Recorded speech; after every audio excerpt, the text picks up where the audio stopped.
क्या हाल है दोस्तों। रोम की कहानी में आपका स्वागत है। ये सिर्फ इतिहास नहीं है, ये महत्वाकांक्षा, शक्ति, विश्वासघात की कहानी है। ये ग्लेडिएटर, सम्राट और एक ऐसी सभ्यता के बारे में है जिसने दुनिया को बदल दिया। ये तस्वीर देखो, 753 ईसा पूर्व, टाइबर नदी के किनारे एक छोटा सा गांव। यहीं से ये सब शुरू हुआ था दोस्तों। रोमुलस और रेमुस, एक भेड़िए ने जिन जुड़वां भाइयों को पाला था। रोमुलस ने रेमुस को मार डाला और रोम का पहला राजा बना। बहुत नाटकीय लगता है ना? वे ऐसे ही थे। सदियां बीत गई। रोम एक दिन में नहीं बना था और न ही इसने रातों रात भूमध्य सागर पर विजय प्राप्त की थी। उन्होंने बहुत संघर्ष किया यार। कर्थेज के खिलाफ प्यूनिक युद्ध, हैनिबल और उसके हाथी, भयंकर युद्ध। रोम विजयी हुआ, अपने क्षेत्रों का विस्तार किया, एक ऐसी शक्ति बन गया जिसके साथ समझौता करना पड़ता था, लेकिन जीत की कीमत चुकानी पड़ी। आंतरिक संघर्ष, सत्ता के लिए संघर्ष, चीजें बहुत गड़बड़ा गई। जूलियस सीजर का प्रवेश, एक सैन्य प्रतिभा, एक करिश्माई नेता। उसने गॉल को जीत लिया, रोमन प्रभाव का विस्तार किया, यहां तक कि सीनेट के अधिकार को भी चुनौती दी। यार वह एक लेजेंड था। लेकिन महत्वाकांक्षा एक खतरनाक खेल हो सकता है ना? मार्च की आइड्स 40 ईसा पूर्व। यह तारीख याद रखना दोस्तों। सीजर अपने ही आदमियों द्वारा धोखा दिया गया। सीनेट में चाकू मारकर उसकी हत्या कर दी गई। बहुत क्रूर। गणराज्य उथल पुथल में था, पतन के कगार पर दी था। अराजकता की राख से ऑक्टेवियन का उदय हुआ, जो सीजर का दत्तक पुत्र था। उसने सीजर का बदला लिया, अपने प्रतिद्वंद्वियों को कुचल दिया और पहला रोमन सम्राट ऑगस्टस के रूप में उभरा। बड़े सत्ता परिवर्तन की बात है। ऑगस्टस ने पैक्स रोमाना की शुरुआत की, जो 2 शताब्दियों तक चलने वाला शांति और समृद्धि का स्वर्णिम युग था। साम्राज्य ब्रिटेन से मिस्र तक, स्पेन से सीरिया तक फैला हुआ था। बहुत बढ़िया था यार।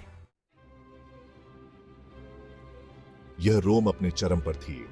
बड़ी बड़ी निर्माण परियोजनाएं जैसे कि कलीजियम और एक्वाडक्ट्स रोमन इंजीनियरिंग का प्रदर्शन करती थी। साहित्य, दर्शन, कला, वे हर चीज में उत्कृष्ट थे।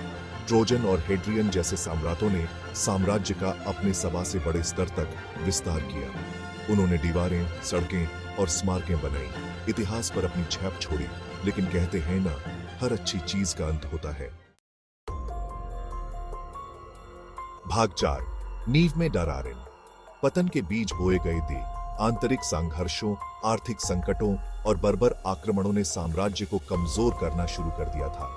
रोमन सेना, जो कभी दुनिया की सभा से शक्तिशाली लड़ाकू सेना थी, को असफलताओं का सामना करना पड़ने लगा। साम्राज्य बहुत विशाल था, उसका प्रबंधन करना बहुत कठिन था। भ्रष्टाचार, लालच और मजबूत नेतृत्व की कमी ने रोमन दुनिया को त्रस्त कर दिया था।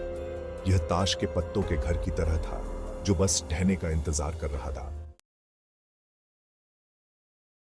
भाग 5, बंटा हुआ घर नहीं टिक सकता, और वह ढह गया।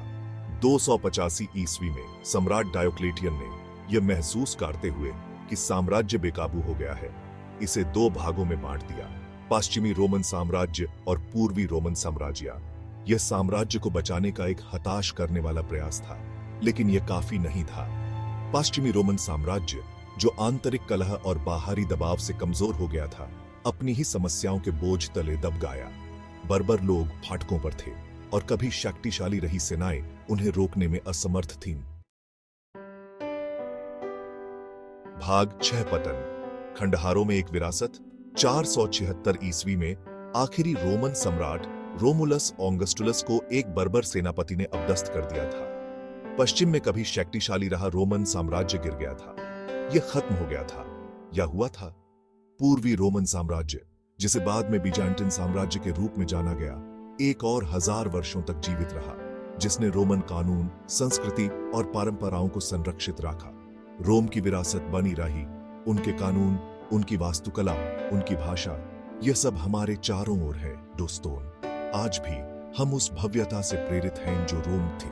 उनकी कहानी इस बात की याद दिलाती है कि महानतम साम्राज्य भी गिर सकते हैं, लेकिन दुनिया पर उनका प्रभाव सहस्त्राब्दियों तक रह सकता है।